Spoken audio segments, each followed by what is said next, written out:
Yes. Yeah. Okay, welcome everybody to the town council work sessions.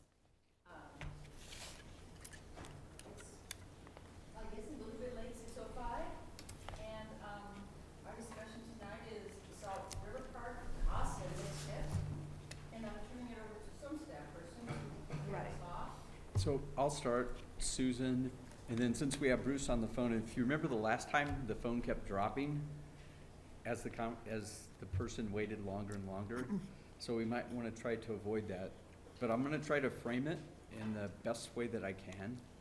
So as we've continued to work with Parks, Open Space and Trail on the design of what started out in sort of backing up,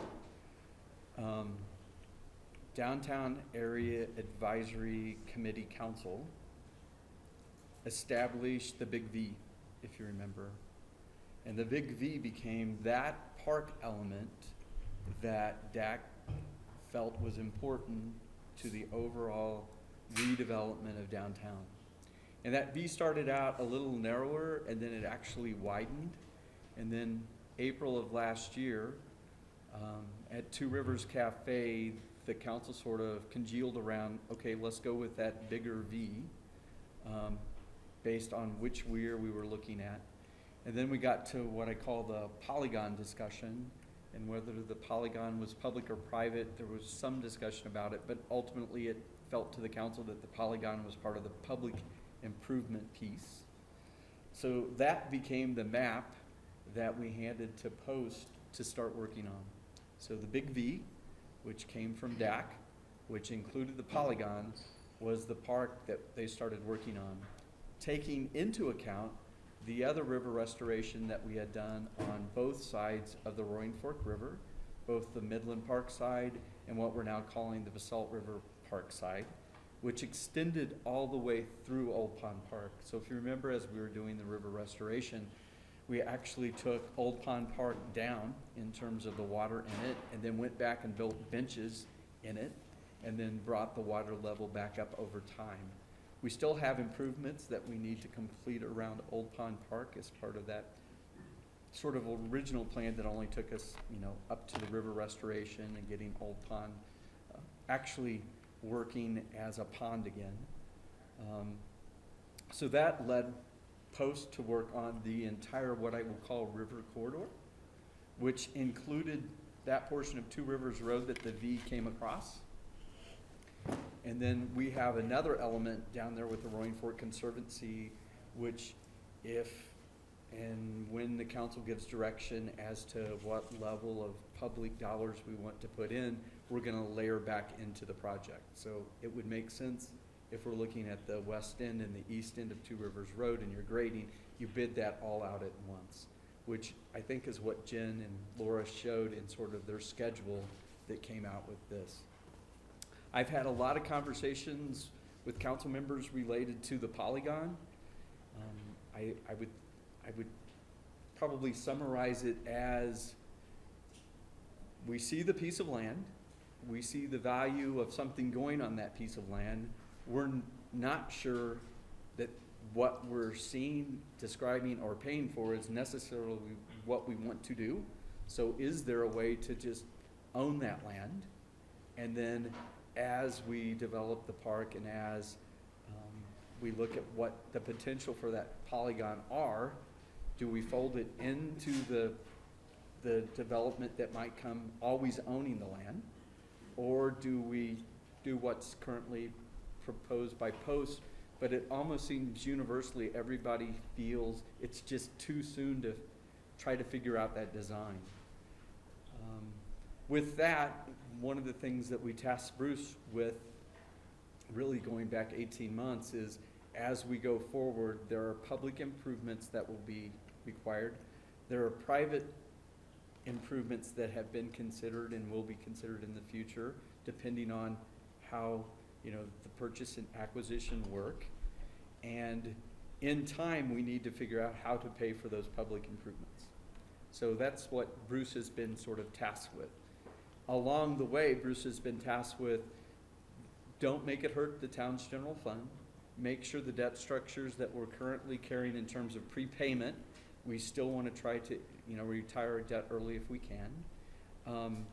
Combination of resources in order to pay it. So what he proposed was basically 2/3 sales tax from post and 1/3 continuing the levy for another 6 years. The levy that's assessed based on our current debt structure and repayment. And the other piece being, as you look at these, how are we going to maintain this significant investment that the town's making? Should there be a change in how post dollars are allocated to make sure that if you combine what's previously been spent for both the park and river restoration and what's proposed to be spent, how do you make sure that you're providing enough O&M at the end to pay for it all?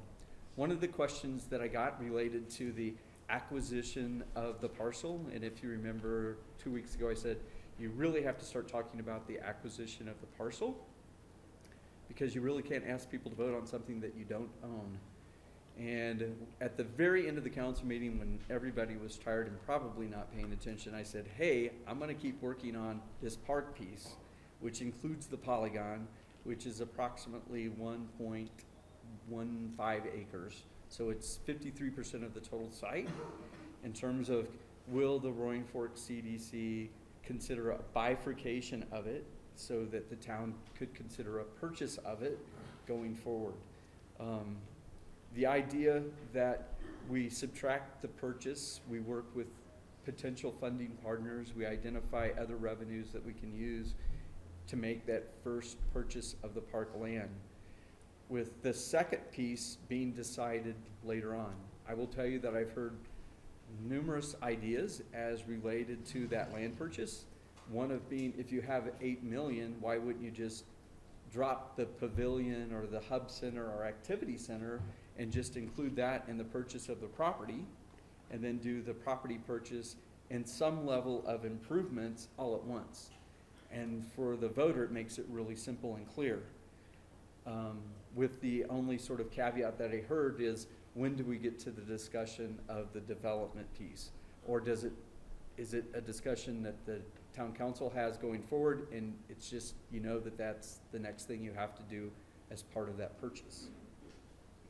I've had others that have suggested, like the idea of bifurcating it, but at the end of the day, won't the CDC ask, how do we sell this last piece?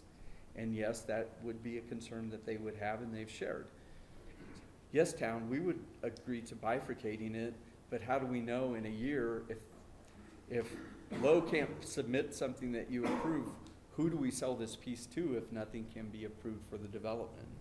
Sort of like, does the town step in? Is it the Friends of the Park that buy that piece? Is it a two-part purchase? Town buying what I call the original park, and Friends of the Park buying the second piece, and trying to determine what that future use is. What does that look like? And I'm trying to frame it in the broadest sense. And one thing that I've heard multiple times in the last week was that town staff drove sort of the design of the park. And that couldn't be further from the truth, and my guess is you can ask Post and the people that have been working with Post. We've actually, deferred to them to come up with the ideas that they think are most appropriate based on the conversations that they've heard both in the council and community. A lot of people believe that Susan and I drew up that park plan, and we really played a minor role in helping Post, what do you need in order to come up with a park plan? What are the elements that you think should be in there? So that's actually been driven by Post, and making sure that we had Post members here that you can ask them questions. And I think if you remember from the last meeting, they've drilled down pretty far into this, even when they were discussing like the bandstand, that what I would call that entertainment piece that's on the corner by the river. How did you get to that was the location, and sort of all the thoughts that had went into it as they discussed it. And then what made you think that, that pavilion piece could look like that and work that way? So understanding that from the beginning this has been citizen driven. How sometimes we get off track, but we typically find ourselves back to what I tell people. If you go back to the original Our Town planning, the one thing that was in every drawing, the one thing that everybody talked about was the importance of a downtown park. And that's in every drawing. And if you just follow the last 2 years, I think the advent of the Big V was sort of like a reflection of the community wanting this big central park piece. And that's always been there. And the development has always been sort of the variable that seems to lead the discussion when the community, for the most part, I mean, what I told Susan, what has amazed me, given that this has been out there and shared in the newspaper, I haven't heard a lot of people arguing over, I mean, the Polygon and Pavilion, yes, but the rest of the park piece is not so much. And it's because there's been a lot of public input, a lot of discussion. So I stopped there. I'm gonna let Susan talk a bit. And then, given that we don't want Bruce hanging up on us, if he could just, and he just did 6 slides that are really basic. 1, 2, 3, 4, 5. And this is how we got to 5. And 5 is the what and how. The what is what would you put in a bond issue, and the how is how would you pay for it. Can I add another question? Sure. It would be nice to have had the slides and the information prior to this meeting. If we had just a little more time, this is such a condensed schedule, so stopping on Tuesday and then having a planning commission meeting tomorrow and then working on Intermountain public transit on Friday, we just don't have enough people to stretch across all of this. So we reordered our agenda a little bit, because we're gonna go and jump in with Bruce, but Post has been meeting quite a lot, because we're not just doing the river park, we're trying to do Arboretum Park and some other things too. So they were laughing at me to say that, you know, you used to have us meet once a month, and now you're having us meet twice a week. So I kind of promised them originally that they didn't need to come to this meeting, and just, but then, you know, just given the kind of series of questions we were getting, I was just gonna have one of them come, but I asked Denise and Paul to come. But Denise, she's mom tonight, and her husband's at another different board meeting, so I promised her that she could leave at 6:30. So I'm just gonna. We can stay later.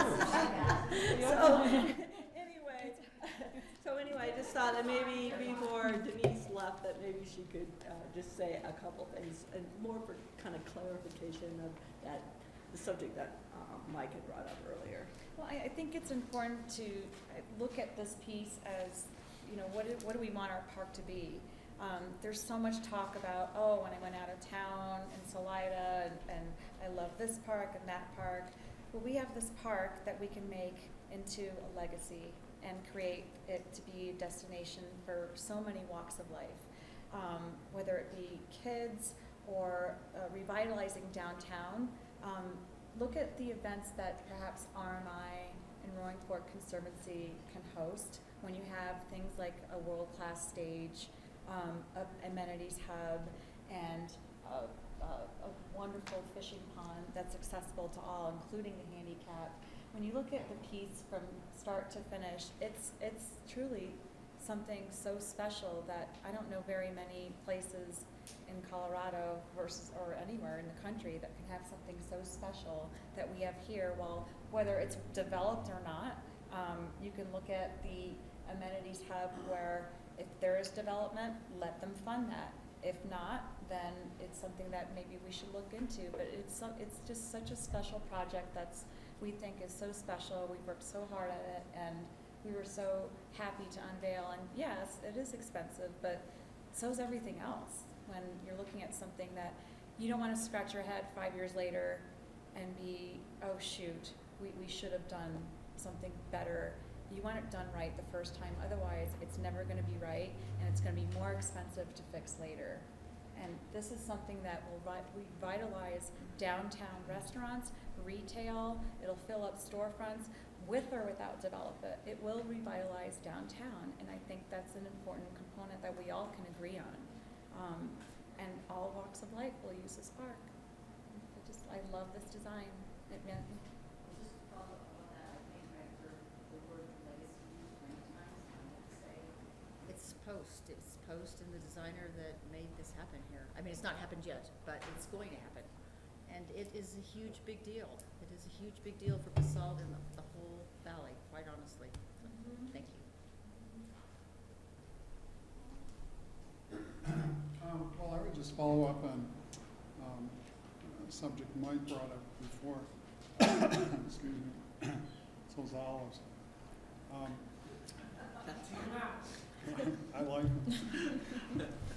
them.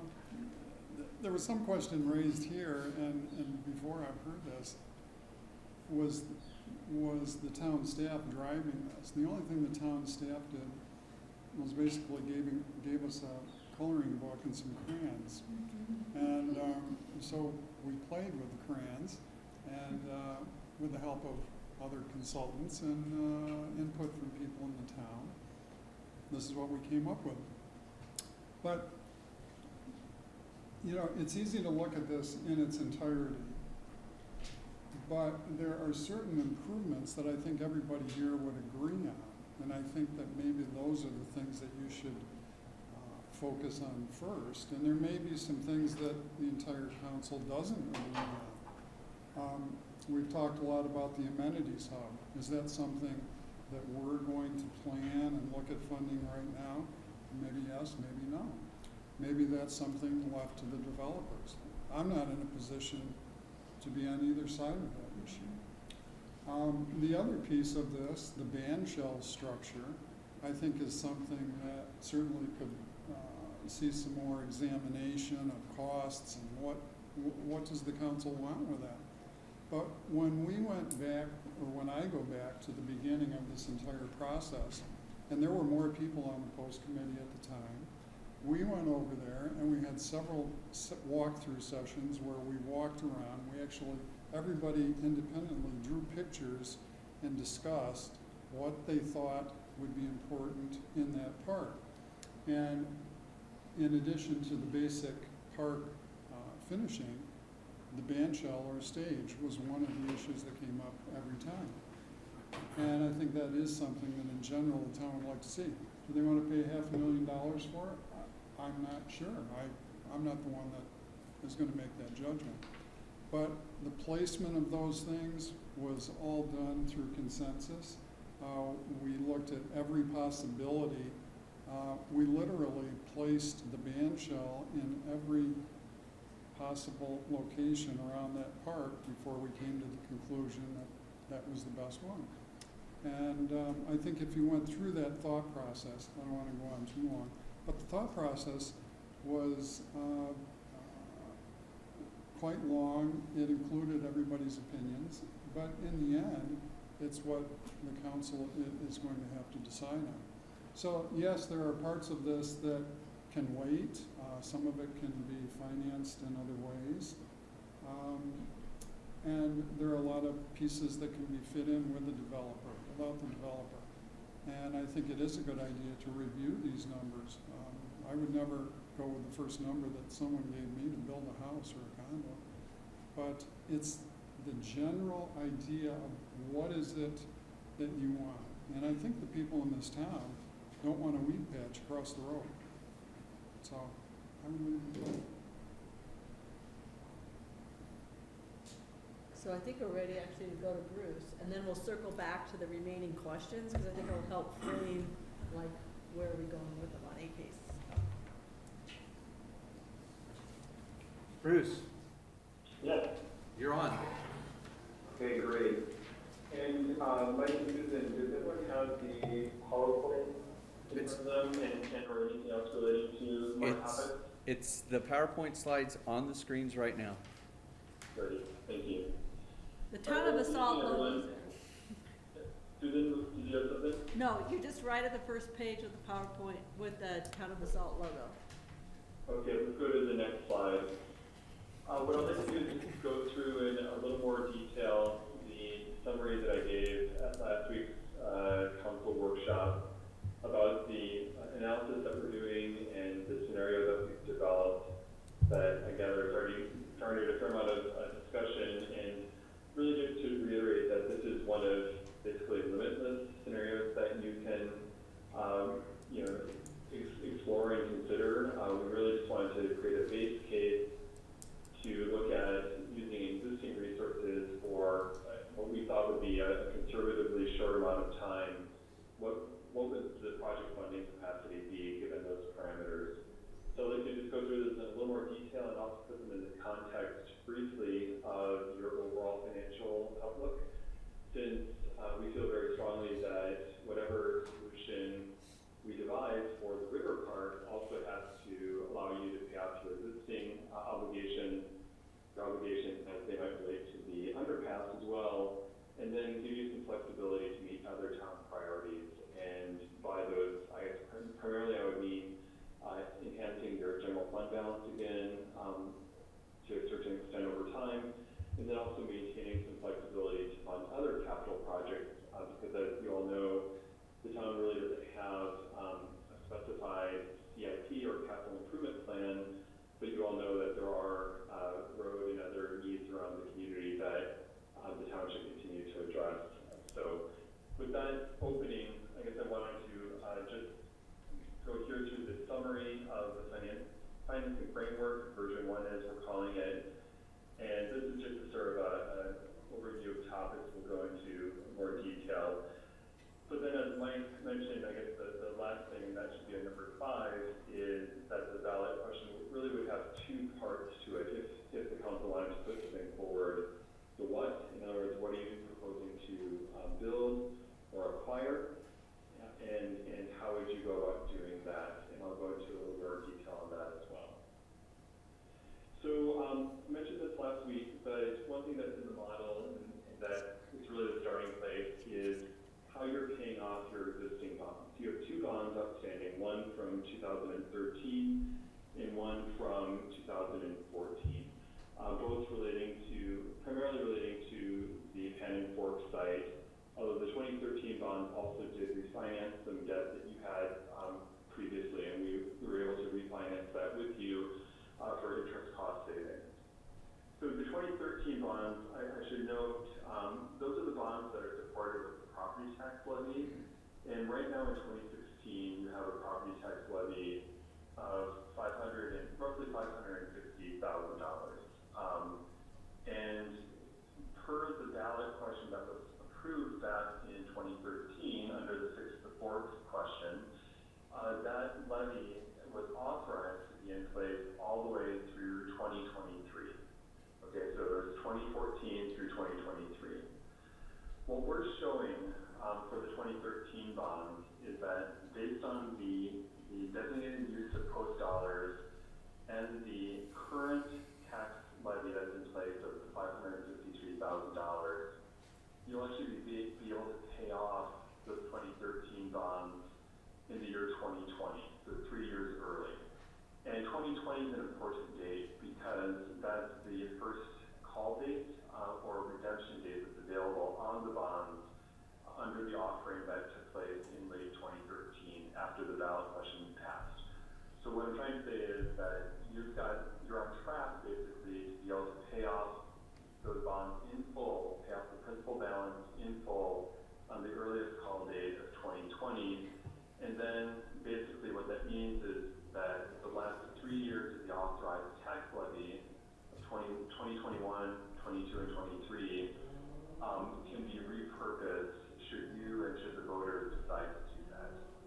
So when I talk about extending the tax levy for 6 years to year 2026,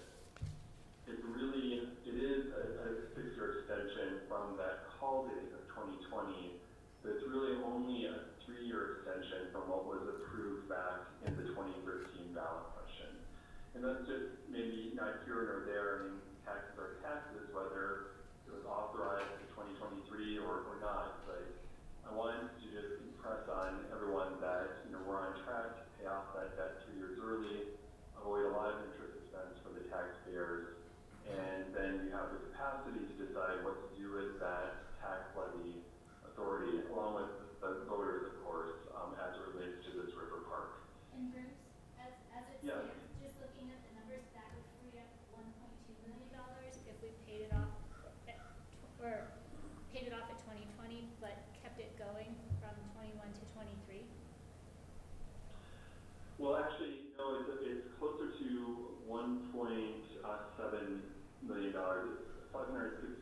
it's almost 553,000 per year. And so times 3 is about $1.7 million. But that's the exact right concept. Yep. And so then, so that's sort of the first part of the scenario is taking care of the 2013 bonds, paying them off 3 years early. Then the 2014 bonds are those taxable bonds that were financed or issued in order to fund the infrastructure improvements to benefit the CDC parcel primarily. A little bit for the RMI parcel as well, but primarily the CDC parcel. And those bonds have a shorter stated maturity. They don't go out to 2023 as scheduled, they only go out to 2021. And those bonds are actually prepayable at any point. They also carry a little bit higher interest rate, but fairly comparable to the 2013 bonds. And right now those bonds are being paid with post dollars. The debt service on those bonds, the town is paying with post dollars. At this point in the model, and again, all of these items can be projected and studied in different combinations, we don't assume any early payoff of those bonds, in part because in this scenario we wanted to maintain the ability or the assumption, let's say, that the town might negotiate for a private developer of the western part of the site to help the town in paying off the remaining debt service. So I think Mike mentioned this at last Tuesday's meeting, that basically of the $1.8 million in debt service that's remaining in 2016 through 2021, we show 900,000 of that coming from post and about 915,000 coming from developer funding. The key thing is that we're showing those contributions, if you will, shifting over time. So right now, it's all post dollars. It's about $300,000 debt service on those bonds this year. And then you can imagine that shifting and phasing out the post dollars and phasing in developer funding. Assuming some sort of private development occurred on the western portion and that reimbursement and or an assumption of the debt service came into play as part of that development agreement. So if that doesn't happen, then that's just a parameter, right? And what that means is that the town would need to use more post dollars and or other revenues and or look at some kind of a restructuring of those 2014 bonds in order to make up for not having that roughly $900,000 of developer contribution to the debt service. So it's a placeholder assumption. I'm sure it would change, but it's a factor in getting to the ultimate capacity that we're projecting for the River Park project.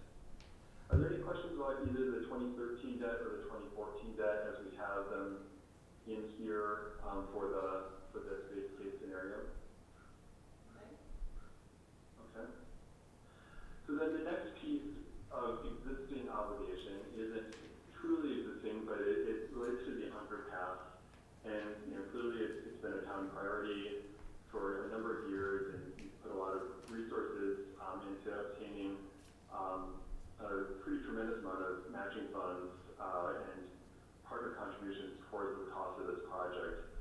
So what we wanted to do is model then the use of post dollars both to fund the cash funding up front of the project in 2016 and 2017, as well as the eventual debt service on whatever COPs are issued, most likely next year in 2017, to fill the final gap or amount due after you factor in all the other funding from CDOT and the EOTC and so on. And you may recall that gap to be debt funded is about $1.6 or $1.7 million. And so we projected in a 5-year certificate of participation as the funding for that. And I won't go into all the gory details, but with Tabor, basically the COP or certificate of participation is really the mechanism to use to fund something like the town's share of the underpass and still have the flexibility to pay that off as quickly as possible. And if you were to get additional funding down the road, you could use that funding to prepay the COPs and to be done with that debt. But then then we did model the debt service and the post dollars that would be required to cover that debt service for the underpass. And again, we assumed a 5-year repayment for that. Could you go longer? Sure. But one thing to keep in mind with COPs also is that the bondholders will require a mortgage interest in other town assets because basically, they can't take a mortgage on the underpass. It's not something that they could then do something else with. And while nobody would ever expect the town of Basalt to default on its payment obligations, the bondholders do require some sort of collateral for the COPs. And so the 5-year number seems reasonable as a starting place, knowing that you probably want to limit the term of a mortgage on other town assets that would be potentially tied up as part of the underpass project. But that is, again, just an assumption and can be revisited in a different scenario. So with those 3 pieces of debt, let me go ahead to the next slide. I'm sorry, I'm not following the slides exactly, but I'm actually on the 4th slide, which is bullet number 2, estimating the capital funding capacity. So what we did, after accounting for all of those existing and assumed obligations, is that we projected for the next 10 years then, actually 11 years if you include this year, we assumed, or we estimated what the post and property tax dollars would be net of those existing obligations. So we took post revenues of $1.6 million per year, and 1.625 to be precise per year. That's what you're on track to collect in 2016. So we didn't assume any inflation due to new sales tax activity. We just kept it exactly at the 2016 baseline. We then subtracted out, again, all of the use of posts for the existing debt as well as the underpass debt. And as we discussed last week, and Mike alluded to just now, we also assumed that the town would increase the reservation of post dollars for what we're calling maintenance purposes from the current 10% to 25%. Now this would have to be voter approved, but it's really to acknowledge the point that both with your existing park resources and new park resources, you'll have additional maintenance requirements. And you also have a lot of staff time and other overhead expenses that relate to work on these park projects. So we wanted to have a fairly strong reservation rate. We thought 25% would be a good start or a good experiment to see what that looks like. I would point out that just because we're calling it reservation for maintenance doesn't mean that you have to just use it for maintenance, right? I mean, it's still up to the post committee and to the town council, and you could also use those reserve post dollars for other small capital projects as well, perhaps on a pay-as-you-go, year-by-year basis. The bigger point is that we only assumed that 75% of the post dollars would be available for the River Park project. That's kind of the take-home message here, is that we wanted to not take all of those post dollars, but cut it to 75% and put that into the mix. And then, basically take out the debt service as well and see what would be the net available. And over the 10 to 11 year time frame, it's almost exactly $8 million of post dollars that would be available just using those very conservative assumptions. So that's the roughly two-thirds that Mike was referring to of the funding capacity solution, is the $8 million of sort of net post dollars. So then we looked at the bond fund tax levy, okay, and that's the $563,000 per year, which is the exact amount that we levied here in 2016. And so we show what's net of the debt service in 2020, and then basically just extend that again 6 years up to 2026, okay? And so if you tally all of that up, it's about $3.7 million through 2026. And so that's, it's not quite 2/3, 1/3, but you can see where we're coming up with that idea. So it's roughly $3.7 million. And so if you tally up the net post dollars and the tax levy, if the voters were to extend that,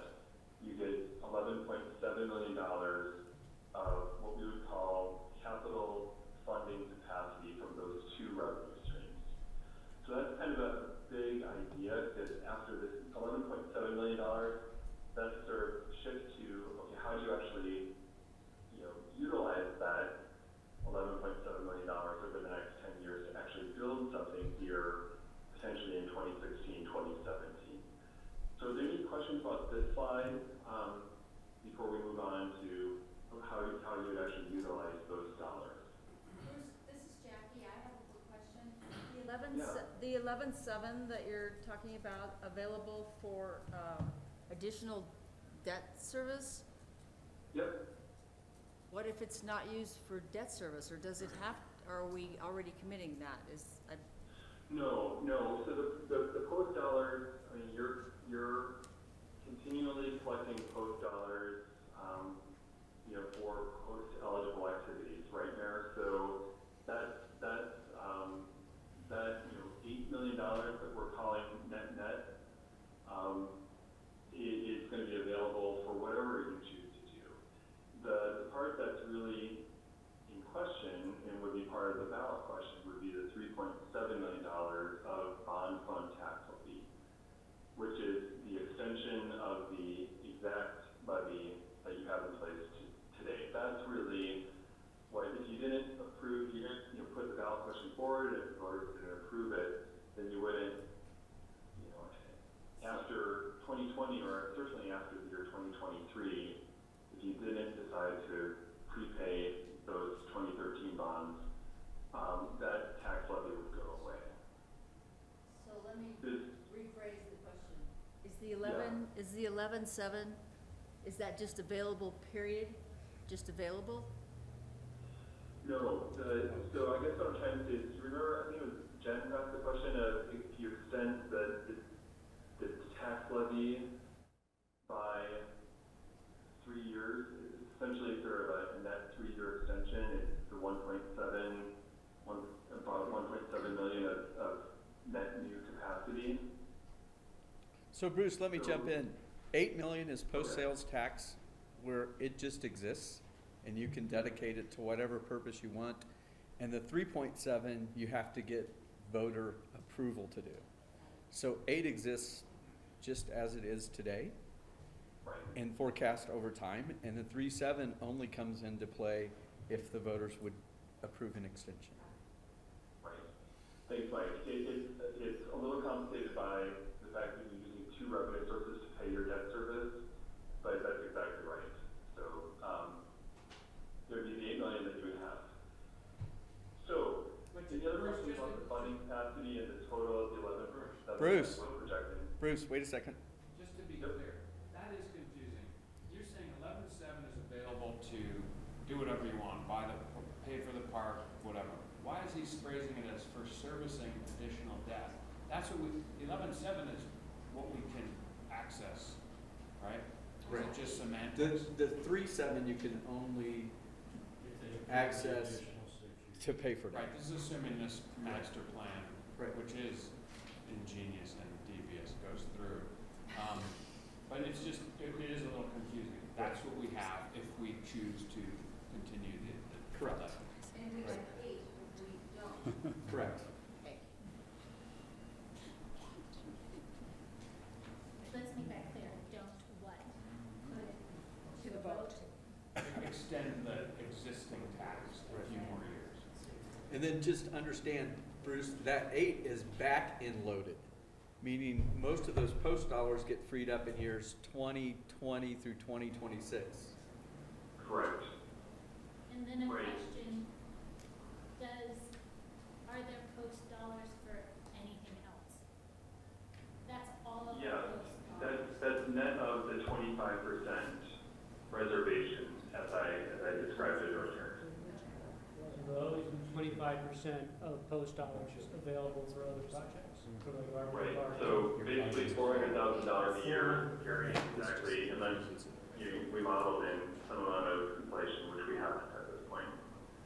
So, Bruce, was this additional analysis, I thought from our last session, to even get to have that additional 8 million of bonding, we would require extending the property tax 3 to 6 more years? No, well, here's, Bernie, great question. Here's where the 8 million and the 8 million are not the same 8 million.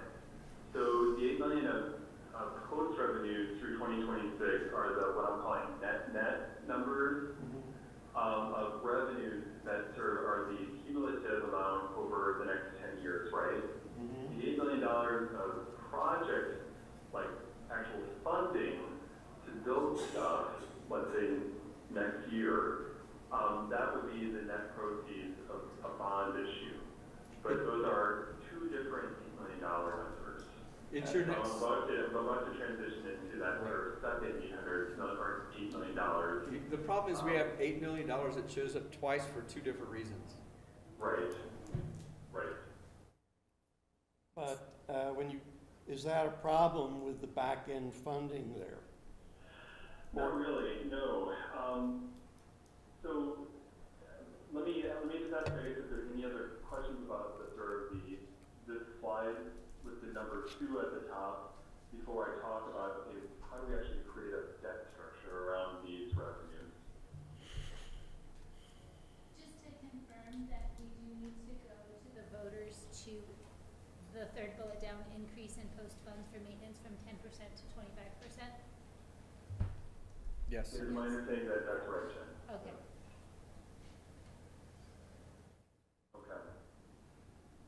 Okay, so let's go to the next slide, number 3, estimate River Park bonding capacity off of the estimates made in number 2.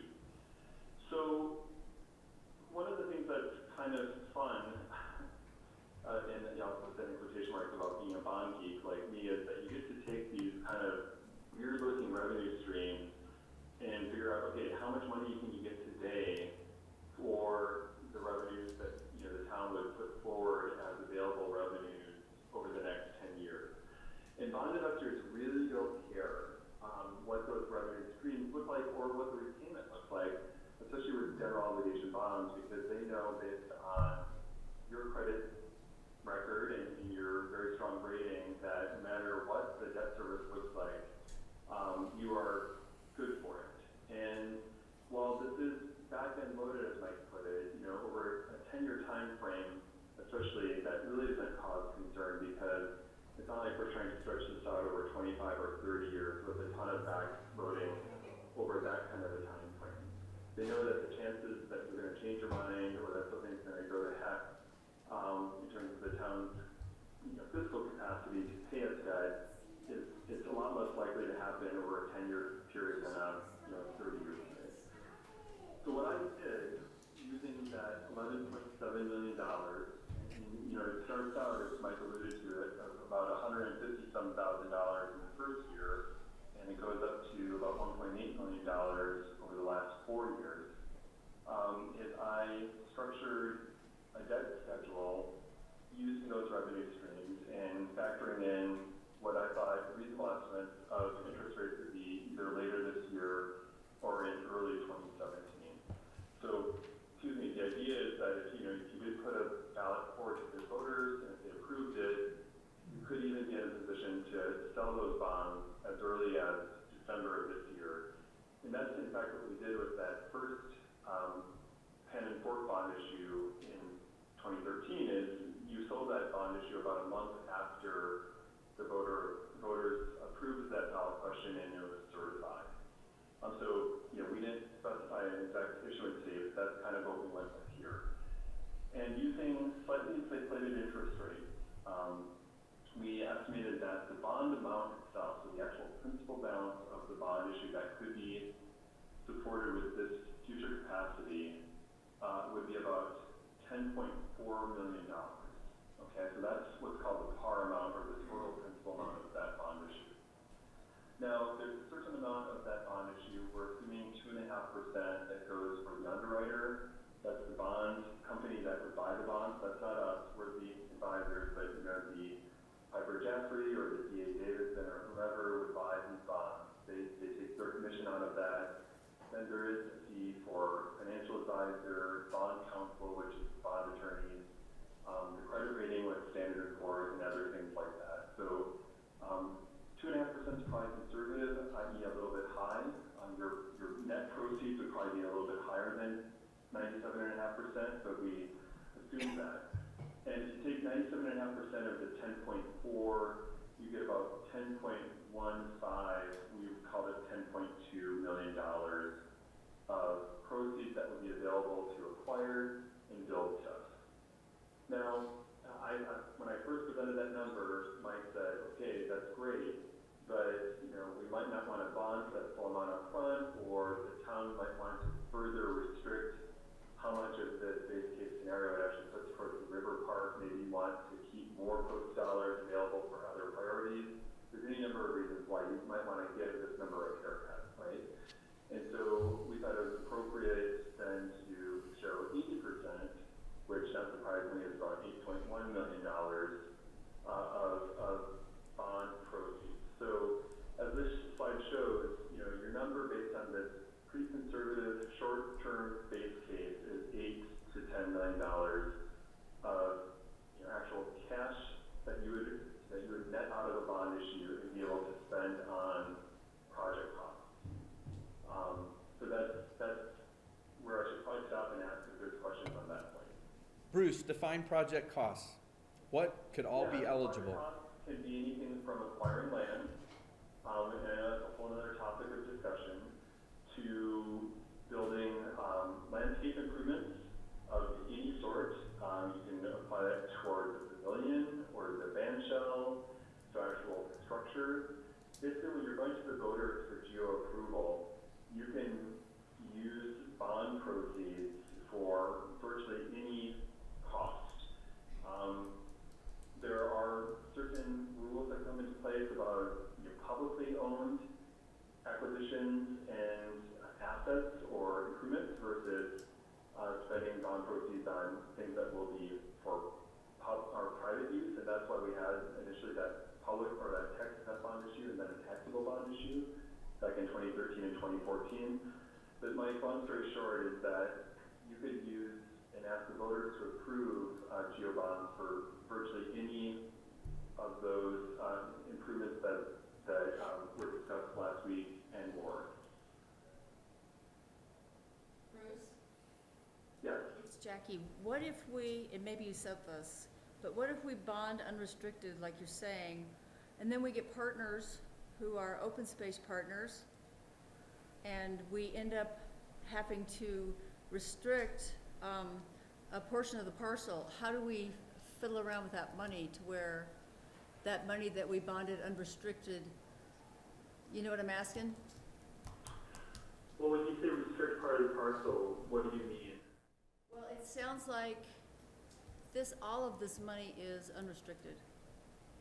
Well, it would really be restricted, or I should clarify. You've got, under state and federal law, you can use bond proceeds for anything, really, but your specific uses would be detailed in the ballot question. So if you recall, there was a very specific descriptor of what the canon forest bond would be used for, and you would have a similar descriptor, the what, as Mike calls it, in any ballot question that you put forward this fall. I think what she's asking is that we're looking at possible other governmental entity or parks funders to maybe kick in some money for the park. Yeah. And how does that, but that 1 acre at least that we're looking at, 1.1 acres, is for public park. And they also would have that restriction that this land can only be used for public park, most likely. Does that in any way negatively impact this proposal? No, there's no contradiction there. It's parked under what you're proposing, it's parked under what they would be funding. If you got that money up front, then you wouldn't have to think about even bonding for that money, for that related cost.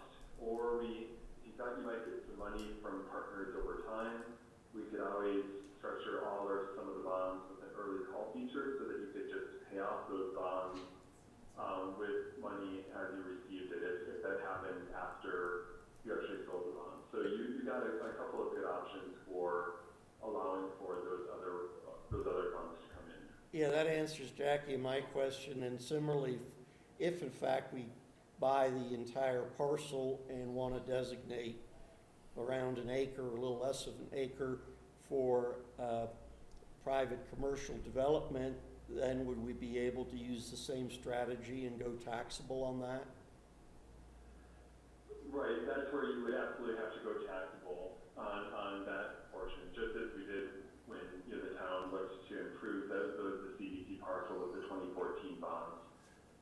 So if the town were to go ahead and buy that property, you would have to go taxable, and there's other considerations there as well, but you know, I should just stress that at this point, all we really emphasized was, you know, figuring out the funding capacity for public purpose improvements through a single bond issue, not looking at, you know, funding acquisition of land that might be developed privately later. All right, well, so we have plenty of flexibility. You definitely got options. I think the one question I would raise, and that this is not probably anything that needs to be discussed right now, is, you know, if you are going to consider acquiring the portion of the CDC parcel that would potentially be redeveloped at a future date,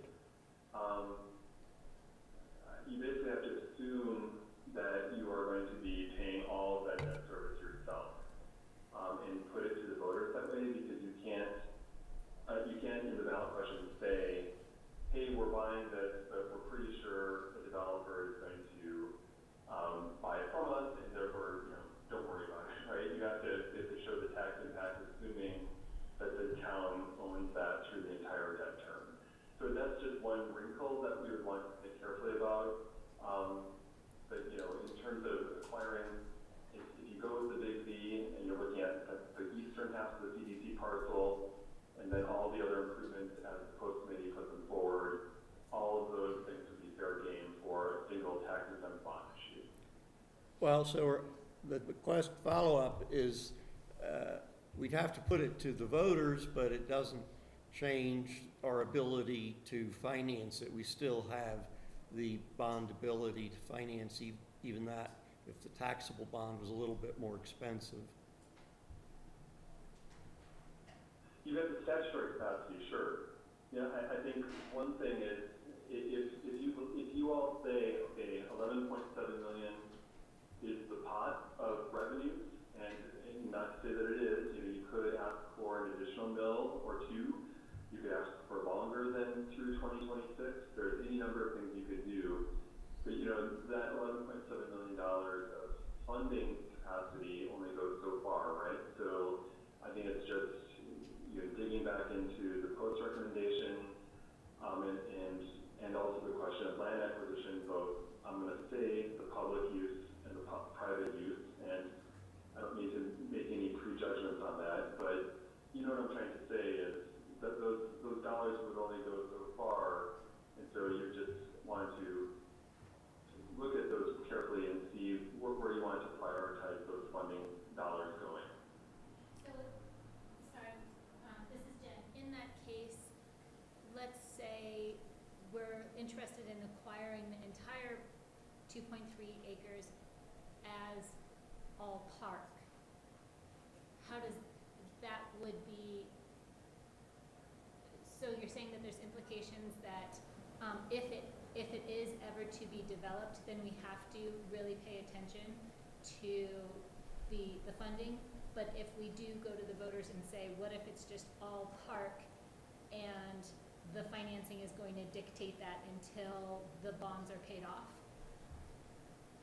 And actually after that, I'm really glad you asked that question, Jen. If you issue tax exempt bonds to finance the thing, I know that at some point there's some flexibility, or there can be. I would have to consult a bond attorney on this, but I do know that the restriction on the use for public use isn't just during the bond term, it's after that as well.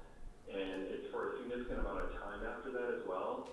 So that's where you really don't want to mess around with, you know, even risking financing something that might eventually be a private use with tax exempt bonds, because the IRS can jam you up for a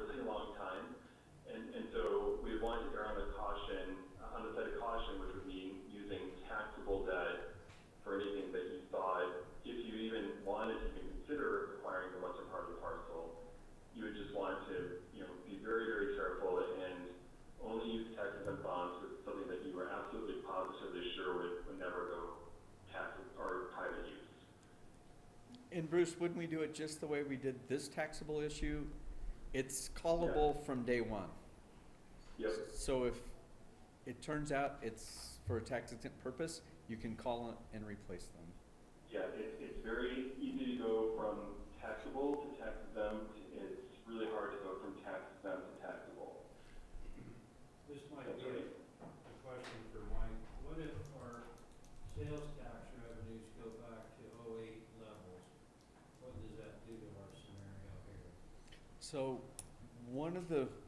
so if you look at the 80% utilization rate, that's one of the reasons you use a lower utilization rate, not just for future projects, but what if your revenues turn out worse?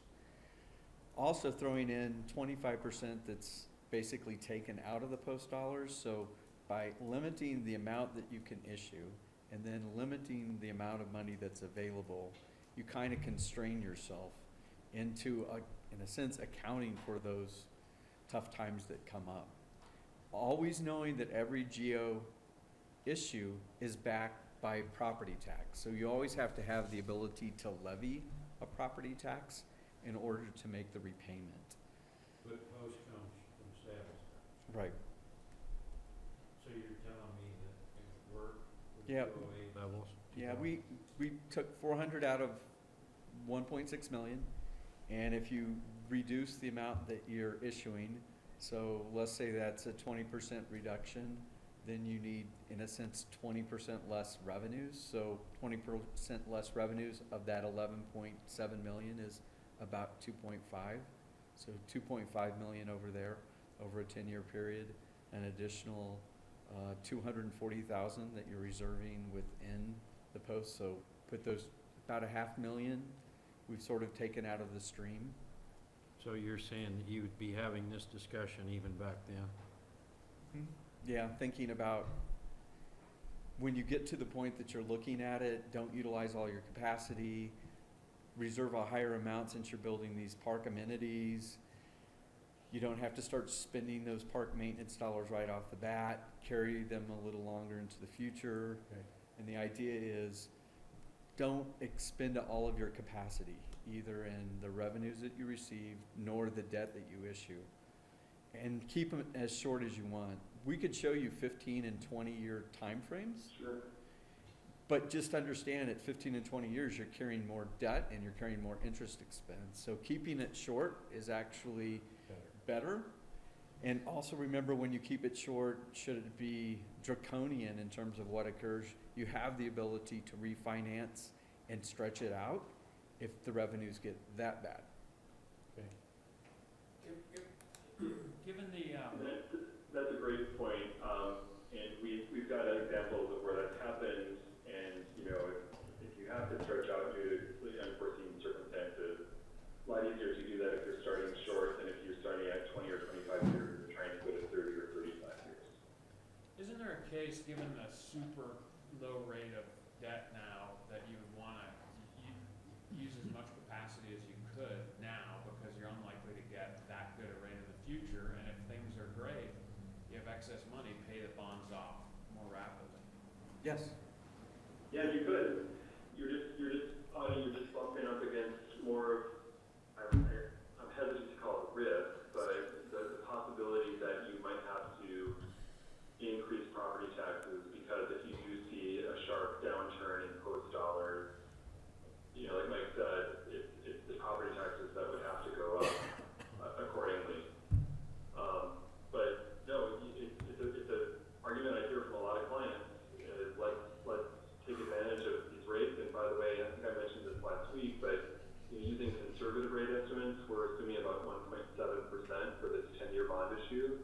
That's fixed for the 10 years, and that's again higher than the current market. It's probably closer to 1.5 in the current market. And there's a lot of folks that are saying we're never going to see money that's cheap. Let's figure out how to maximize that bonding capacity. But it's really a policy call in weighing those pros and cons. So why don't I wrap up and stop yakking, although you all know that I can keep talking about bond scenarios all night. But So exciting. let's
topic of tonight's discussion, which is funding the River Park capital investment, consistent with some form of the post committee's recommendations, as you all see fit to do that as the governing body. The second leg is to, of course, take care of your existing and soon anticipated obligations, including for the underpass. The third is to try to start building back some of your fund balance that you consciously spent down primarily to acquire affordable workforce housing. You didn't just spend those dollars out the door. You actually acquired really good assets in exchange for those expenditures. And so while you may have less cash now, you certainly have really good assets in exchange for that cash that you could sell. But assuming you want to keep that housing, or at least most of the housing, what else can the town do within its control to rebuild fund balance? And not wait necessarily or rely entirely on a developer, either at the CDC parcel or elsewhere, to refill town coffers and get you back to where you'd like to be, roughly $2.5 million of general fund balance. So it's the idea of if you can use the post dollars to pay for more maintenance and more administrative costs, that takes that off of the general fund and helps you to rebuild some of that fund balance. And then the fourth leg is maintaining flexibility to fund other priorities. And we haven't made any assumptions as to what those would be, but knowing that any good solution has to maintain capacity to do things in the future. And by not assuming any inflation in post dollars, by not assuming any additional tax levy dollars for debt service, and by keeping this to a 10-year time frame, we've tried to give you a base case that allows you to maintain that flexibility. So, how you choose to balance those four legs is really, as I see it as your financial advisor, the discussion to come, and coming up with a solution that you feel good about, not only for the River Park, but for your overall financial context. So then finally, the ballot question would really, again, as I mentioned in my conversation with the mayor just now, need to specify what you're proposing to spend dollars for as it relates to the River Park. And then how do you want to fund it, and how do you want to describe that to the voters? Now, it's really important with GEO bonds to remember, as you might recall with the 2013 bond issue, that as it relates to the ballot question, you basically are saying taxes will go up, or I forget the exact wording, but you basically have to say the town is proposing to raise property taxes to the extent necessary to pay 100% of the debt service. And you may recall that wording. And you can then explain, hey, the financial game plan is to use 2/3 post dollars and 1/3 property taxes, and that can all be part of public education. But in terms of the statutory requirements for the ballot, it needs to say, if you're bonding for X amount, property taxes, you're basically, the voters are authorizing the town to increase property taxes by the full extent necessary to pay all of the debt service. So there's some education and discussion that would need to take place there, but you did it with the pan and fork, and you would have a similar conversation with the ballot question here. Bruce, So that's what I've got for you. Bruce, can you paint a picture of what we can do without a bond issue?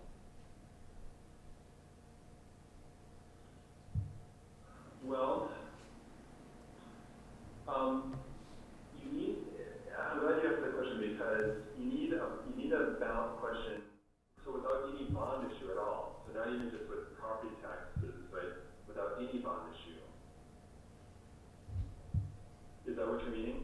I think she's meaning without going to a vote. Oh, yeah. Right. Okay, great. I thought that's what you meant, I wasn't sure.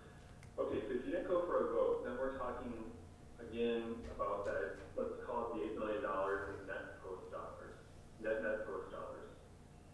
And Jen, in that case, since you need to go to the voters for the GEO bond issue or general obligation, those have the best interest rates. I'm just looking at this sort of on the fly here, but you're question would be to use post dollars then to pay on a COP or a certificate of participation, like what you'd be using for the underpass. And, gosh, it's a little hard to extrapolate, but if we just assume 10 years there, I would say you're probably looking at about $6 million. That might be a little bit low, but let's call it $6 million of actual project funds from that $8 million. It's probably between $6 and $6.5 million of, project funding from that revenue stream. So it's not as efficient as the geobond. It would be a higher interest rate, but that's how you would go about using post dollars for a debt issuance without going for voter approval. Okay, thank you. I asked that question just as a plan B. Of let's say plan A is going for a bond, the bond issue fails. What is our parachute plan B? Bruce, without putting myself in the same category as you, I gotta say, this is super cool, and thank you for your work on this. Thanks, Anna, I appreciate it. All right, well, I look forward to having more conversations, and, I'm sure we'll be looking at different scenarios, different inputs, but I hope this was helpful, and are there any other questions before I sign off? We'll probably call you back in 5 minutes. Do you wanna Thanks, I'll just? have my cell phone on. I'm gonna go back to watching HBO Go now. Okay, goodbye. See ya, Bruce. So, having said all that, we have 2 questions. Should we tackle one at a time? Like, what do we want to include in the ballot question? Bye, Bruce. Well, Yes, sir. this is my own opinion, but we just do everything up there except the amenities hub, which is $2 million. That puts us right at the amount that we need without a ballot question. And we could always run the utilities and stuff over there, get it ready, and build the amenities hub at a later date. Use something though, comfort station, you see that when they put a little 5A underneath it? To just create like some type of. 200,000. That's for bathrooms. I mean, you'd have to do you can't have all those people in the park and have a couple porta potties. So they have We that can- down as $500,000? 200. Still, that ends up at 6.1. Right. Mark, I get that, and my concern would be that, I think Bruce said that that's inefficient use of that money because we're paying a higher interest rate on it. I like the idea of capitalizing on it. Okay. So what are you saying, can you clarify that? I'm saying, I see what he's saying, but I think you pay a higher rate on the money, and part of my goal would be to get after these incredibly low rates while we can. So it would be a bond question, his way. Oh, right, I was thinking either way, My way wouldn't be. no bond. Okay, I see what you're saying. So, Yours would be a COP? It would be the higher rate, yes. since we're on you, what do we want to buy? What are these pieces? Let's let these guys. Oh, sorry. Bernie? So I'm really having a difficult conversation with myself.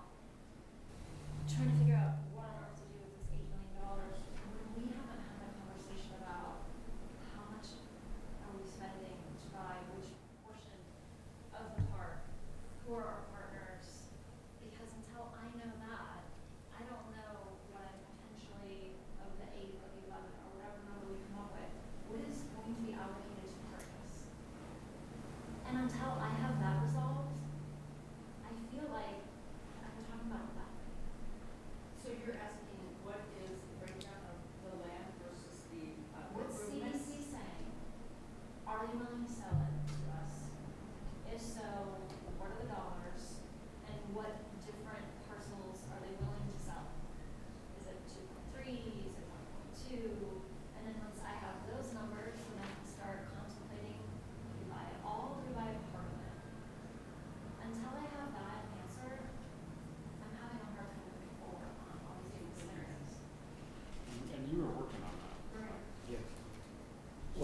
Yeah, that's just what Katie said goes to the question. And I think our issue will be, do we want to march down, execute the game plan Mike has laid out in his memo from a couple weeks ago, which we saw, meetings, public process, et cetera, not knowing we own the land, not knowing if we own the land or what the price of the land is or how much we want to buy of the land and for what purpose.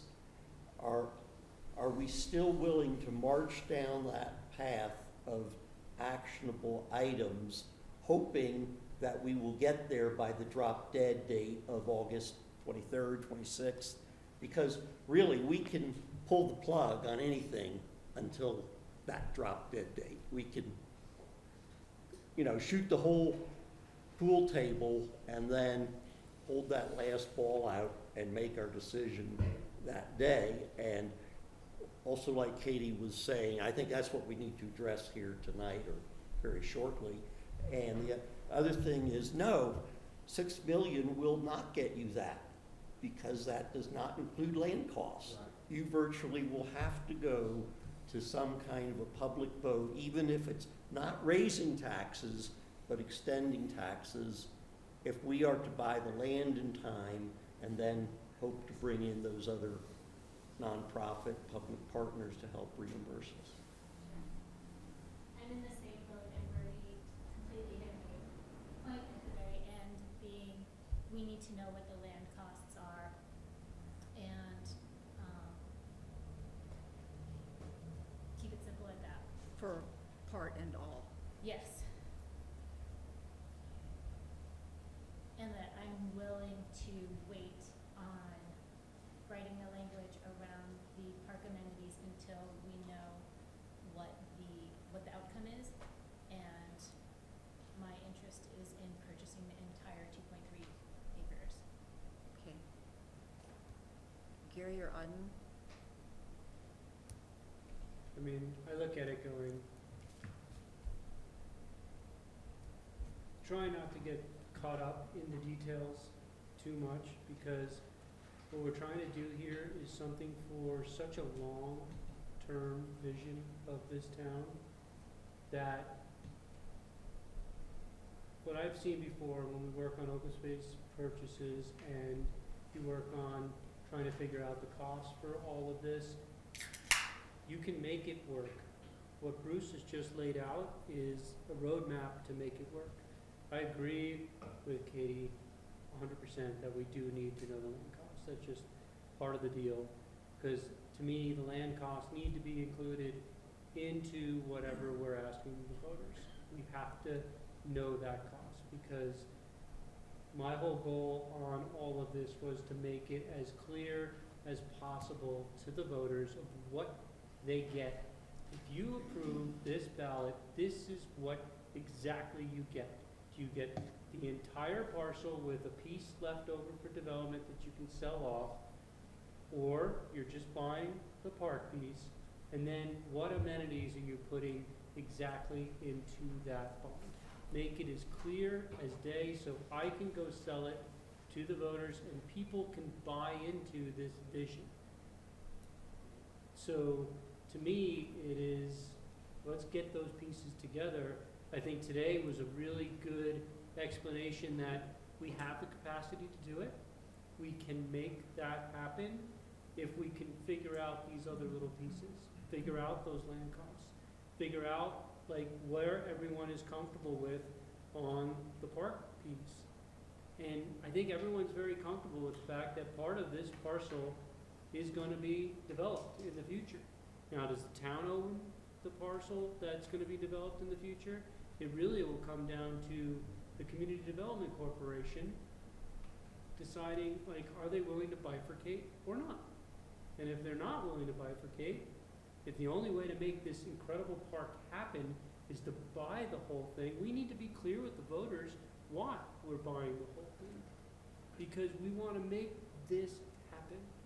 I really want to make this happen because this is such a long-term vision for the town. And I agree with Denise 100%. This is gonna revitalize downtown.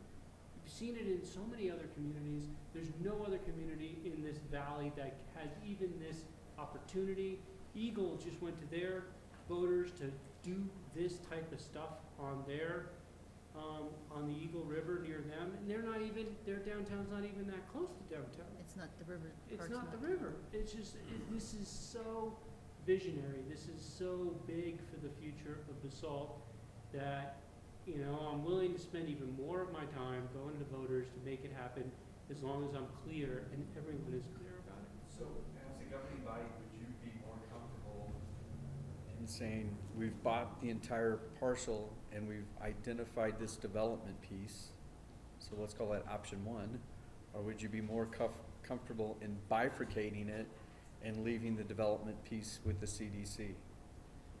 And the CDC probably coming back at the end of the day and saying, at what point in the future, town, if we've submitted developments and they're all getting denied, would you consider purchasing it? Because I think you might arrive back at 1-2 years later. Jen. Or option 3, to add to that, is we buy the entire 2.3 acres and it doesn't become developed.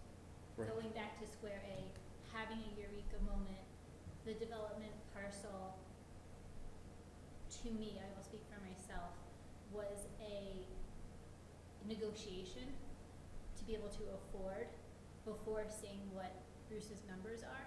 And now having this grand aha that, shoot, we could have 11 million or whatever the case. Much of the public has said to me in the last 2 weeks, why are we even still considering development? Why not have it all park? And let's keep option 3 because we're seeing that financially it's not a pothole as big as it was described before. Yeah, and I'd say the reason we're considering development is, one, we don't wanna put taxpayer money at risk on that parcel. We'd rather let that stay with CDC. And 2, parks alone, in my opinion, don't make downtowns. We need some level of development. So my preference for this, to answer your question, is I'd like to see the park parcel identified that we wanna buy as a town, and you're working on that. Assuming that price isn't insane and we can't deal with it, include that in the bond. Zone the developable parcel in a way that a developer can actually make enough money, pay back CDC, and put that all in the bond. And if that worked out, I'd bond this tonight. I think there's urgency, one, to get this on the ballot this fall, that there's time constraints there, but the other piece is there's urgency to get our hands on this cheap debt. I mean, if we waited 2 years because we couldn't get this on the ballot, we lose that window. Well, the worry I have on that, Audrey, is the CDC does not have to bifurcate their property. They do not have to split it. And so, if we wanna really get a handle on this debt and this really low interest rate, there might be only one option. They might just say, no, either you buy the whole thing or not. And so, because when I talk to people familiar with the CDC, they have a worry that, yes, you zone it, but that does not give them a development approval. And so, if they only willing to sell part of it, and they gotta keep the debt going on the other part of it, without the knowing that they're gonna get an approval on something, that's what I worry about. But that's a phone call, right? I mean, we can know that quickly. Do we know that? Do we know that we've been? That's the problem, Carrie just defined For- it, which is, we'll bifurcate it, but at some point, We own a piece of land that you're not approving, how do we ever sell it? Because the only logical buyer is the town, which then leads them back to, well, just buy the whole thing. Well, to play the devil's advocate, it would be very easy for us to zone it all park, because then we could use our condemnation rights and we could buy the whole parcel for its fair market value, not necessarily the $3 million that the CDC is demanding. So, is that correct? I would suggest you not make that assumption. Right. Okay, but that's something that's been brought up as a possibility, that's been out there, it's not a hidden thing. That's not my preference at all, and I would say if you go back to the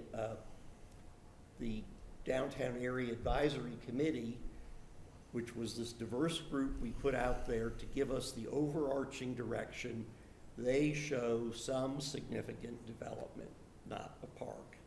And so, I don't know how you judge public opinion, but this whole public process from day one has always assumed some private development of a hotel or condo hotel and a park. The amount was not specified. And so I would not support something that varied from that idea of some significant development to be determined by our zoning and some significant park, as we already have up here, that 1.1 acres. And then we really need to negotiate a price and find out if they'll sell half. What if they want to sell half, but it's considerably more money to buy our 1.1 acres if you just double that than what their price would be to sell the whole shooting match? Would you still want to proceed and pay, you know, it's like the volume. The more you buy, the better the discount. So those are questions and issues in my mind, but I would say that we should honor the process and keep that significant development because we will get repaid $900,000. We'll split other costs. Yeah, I think it's a better story to tell the voters when we go to them that, you know, we have followed the process and it provides benefits to you, the taxpayer, and it lets us realize this vision of this wonderful regional park, which I completely support getting there. Katie, it's your turn, but Tom wants to respond to Bernie after. Well, I think Gary's hit on a really crucial point. I mean, if you're the owner of that property, how do you put a value on the portion the town wants if you don't know what you can do with the rest? And similarly, if you buy the whole thing, you can't assume somebody's gonna wanna develop that portion you're trying to sell. If you buy the whole thing with the idea of some of it being developable, you have to find a ready, willing, and able buyer who thinks they can make money. So if you buy the whole thing, I think you have to assume the worst case scenario that it may be all gone. Katie? Well, I guess to that point, I think that we also need to contemplate whatever type of development goes over, whether we as a town own it or another entity owns it. It's not just gonna be cash in our pocket. It sounds like every developer that comes in here, they want something from us. And it's huge parking, which has a multi-million-dollar price tag on it. So I don't think we can assume that it's gonna be our cash cow. So that would be my concern about what you were describing earlier. I have a question. Was this already thrown out as an option, or is this option 4? That, for the reasons that have been stated, that we, at least look at buying the whole thing, but keep, finish the public process and create a scenario where we have the ability to develop, we don't restrict it with open space funds, so that if, I mean, what if we wanted to put town hall and CMC? I don't know, I'm just saying that we don't restrict, we buy the whole parcel, but we don't restrict the whole parcel, so we still have some options down the road, or the people after us, or the community after us has some options. I don't wanna create early on, a completely shut door. Bernie? And that's what Bruce told us, that we can easily switch from the taxable bond, which we would issue if we identified that acreage or part of an acre for potential, we could easily switch it to general obligation and save a Right. little money in a few years if after a couple, 3 years, it doesn't seem likely that we have a partner. Okay, we are losing people, so, do we have information that we want from staff, direction to staff, so that when we come back next time, we're a little bit closer to deciding about this bond. Yeah. Can we please have Bruce's PowerPoint printed out and put in our boxes Sure. for tomorrow? Thank you. Is And it, then, is it possible on Tuesday to have all the, 2.3 information from CDC? All the questions that we brought up Tuesday?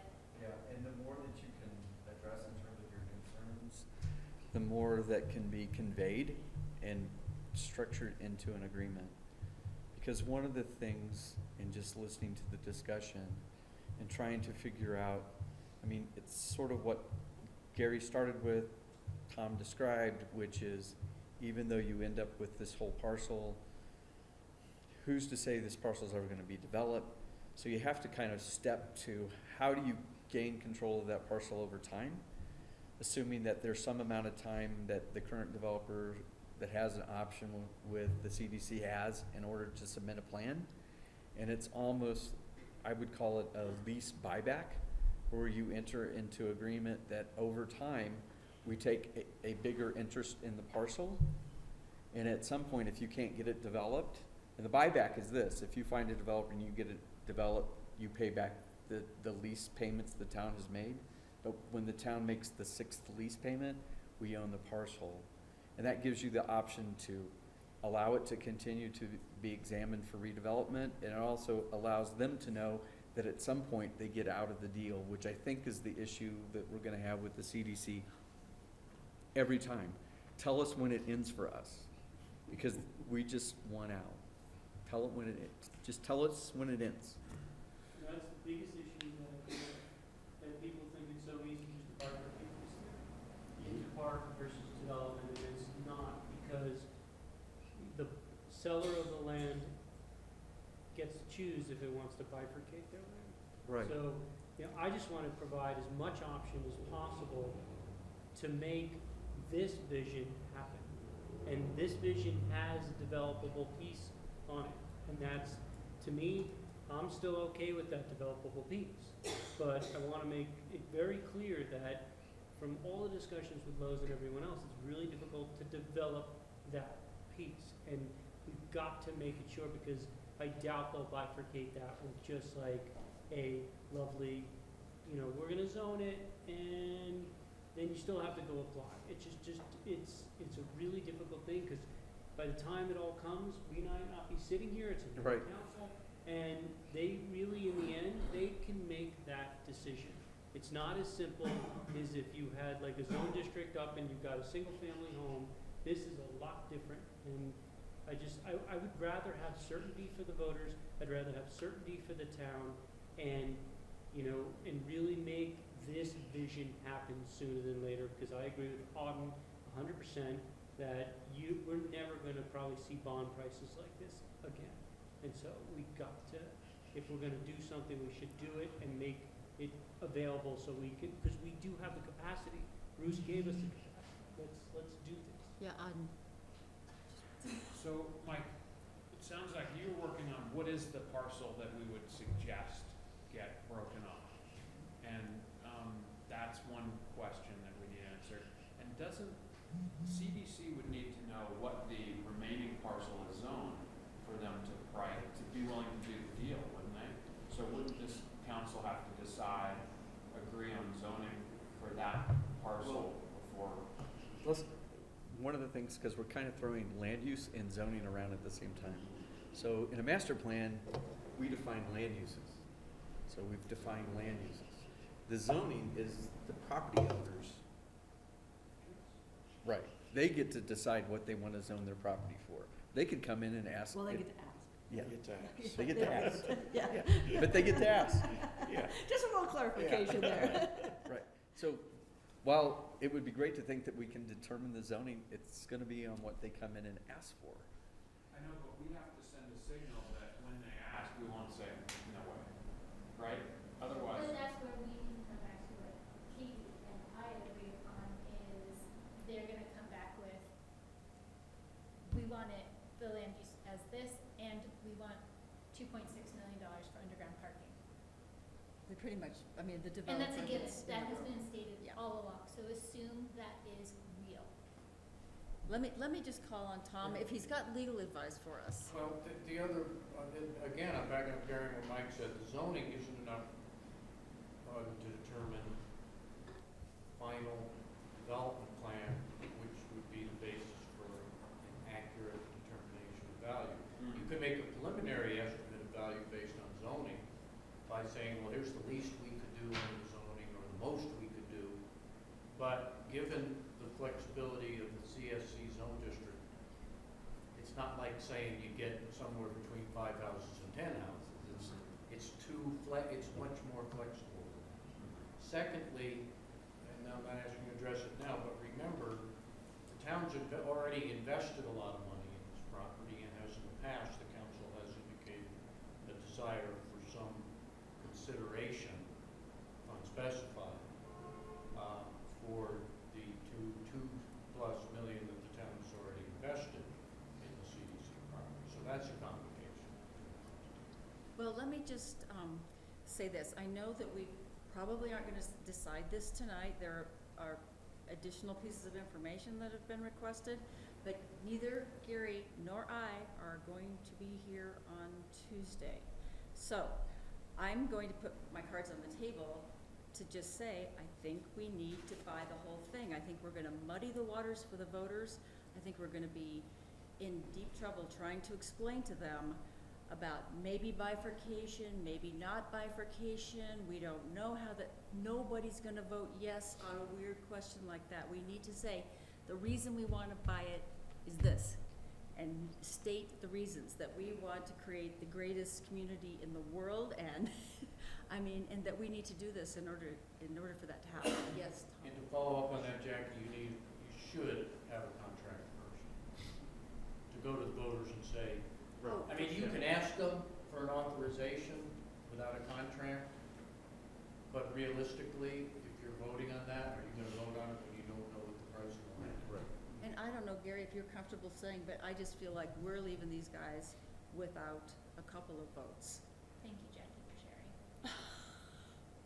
I think I've been pretty clear. I think didn't the hear that. reality is that we have to be very clear to the voters and really believe that we need to show, I just don't believe the CDC is gonna magically bifurcate this property. They're just not gonna do it. It seems so simple, but it just leaves too much value for them and potentially the town. We don't know what this development piece could actually net us in the future. And so we could actually be making a really sound investment by buying it today with taxable bonds and being able to do it. I think if the CDC magically wants to bifurcate this, I might be interested in that, but I just don't think they will. So I really believe that we have to look at the whole package and give the whole package, including a developable piece. This is not excluding development. This is including development. So we, And just make that. Just a quick note, the idea though of buying it as abstract as the bifurcation, because we know the price on none of that. Well, we gotta get that before we go to the voters, we have to have. Yeah, yeah. Yeah. So I will not go to the voters. Tuesday. Were you not here Tuesday? No. Neither one of us are here. We have a quorum. Yes, we have a quorum, and actually, Mark said he would, Chair. Well, since Jackie and Gary put their cards on the table, I'll just indicate that I am, after today's discussion and our presentation on our very good, sound financial capacity with minimal impact on the taxpayers, I would look favorably to buying the parcel outright and ending quickly any negotiation with the CDC and the town proceeding to dispose of the entire parcel as it deems most appropriate based on this process that we have followed and that everybody has been involved in virtually in town and that we have in writing in many different iterations. So to be clear, you're interested in buying the whole thing, but with a taxable bond on. With a taxable bond that allows for commercial development on the slightly less than 1 acre, which is what the people for the parks or whatever the group has basically put forward that they're comfortable with that. I see a very broad town consensus based on an almost 2-year public process getting us to this point, and I'm very pleased with that. So let me describe something. A typical purchaser of property, before they purchase, they have an option, and that option says based upon town approvals. It's really big and broad. So would you consider an application process whereby you zone that parcel before the election that's currently shown as commercial? I would. Because it subtracts the guess, or not. I don't think we can get there. I don't think we can get there. Just bring us some numbers first. Okay. Tuesday, bring us some numbers. I think it would be Well, then I worry about challenging. what you guys are talking about.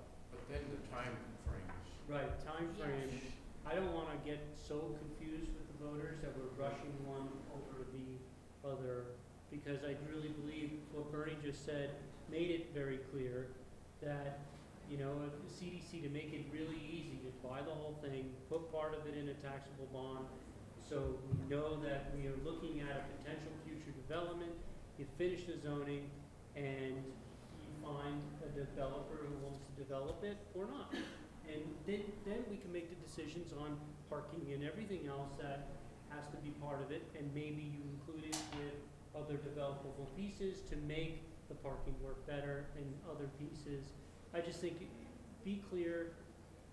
I know in the past when we weren't clear, we just got killed, and so, be clear. And, yeah, no side deals.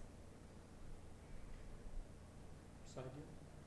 Like trading parcels of Yeah, land. trading, Oh, just, oh, yeah. just keep Oh, it yeah, keep simply it to clear. 2.3 acres.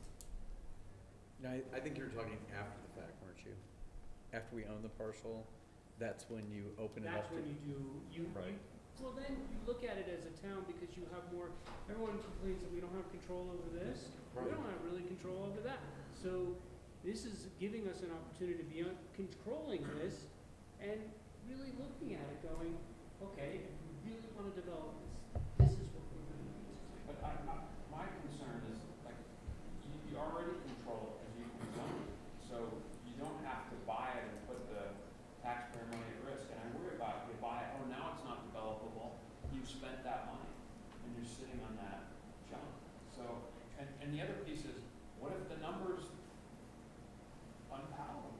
I mean, it just doesn't, what if it's just too high? And it's easy to conceive that the number CDC wants is gonna be too high.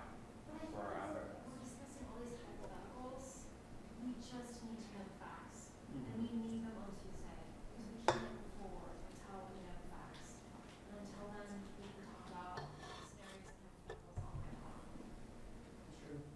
But it's, do you wanna ask what's going on here is lease to purchase thing again? It's just the taxable approach that sort of Bernie described there. One more variety. Yeah. Well, I do agree that we should have that conversation with the CDC. And I think you've gotten it pretty clear on the park that we're a little worried about the $8 million, but getting closer to the $6 million magically gets it a little more comfortable. And then, so let's see what the land cost is, because I agree with Katie, and originally it was, if the land cost is $2 million for the whole thing, $8 million total around there, that's a pretty good deal for the town. To buy River Park, it's awesome, but if CDC comes back, oh, no, I want $5 million, that's gonna be a bigger Right. toast. So to be clear, you're gonna ask about that, but also about the bifurcation option, right? I'm gonna try to create as many paths forward as I can. Shane, what is the reality, what is the true reality with those options? We're talking about bifurcation, that is an option, but really what are the hard facts about those options to purchase? They have an option to purchase. It expires August 30th, September 1. Okay. They've been in discussions with the CDC to extend it. On that portion, which has been identified as developable, so it subtracts the park portion out of it. One of the questions that they weigh is, if we buy the whole parcel, is that our park contribution? Does that cover our affordable housing contribution? So what happens is, now you're getting into the financing of the developer discussion, and I'm trying to keep it as simple as possible. How much can you afford to pay for the land? And how much does the CDC want for the entire parcel? And if you bifurcate it, what happens?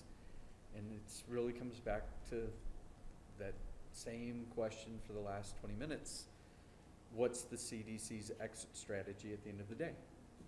Which is the taxable, sort of like Bernie says, buy the whole thing, make part of it taxable, identify it to the community as taxable, meaning that the intent by issuing taxable bonds is that it has a private purpose. Otherwise, you wouldn't have issued taxable bonds. So there's a lot of incentive for CDC to want to provide us with a reasonable number and just get it off their plate. That's what they've been saying to us for years. And I'm hopeful. So,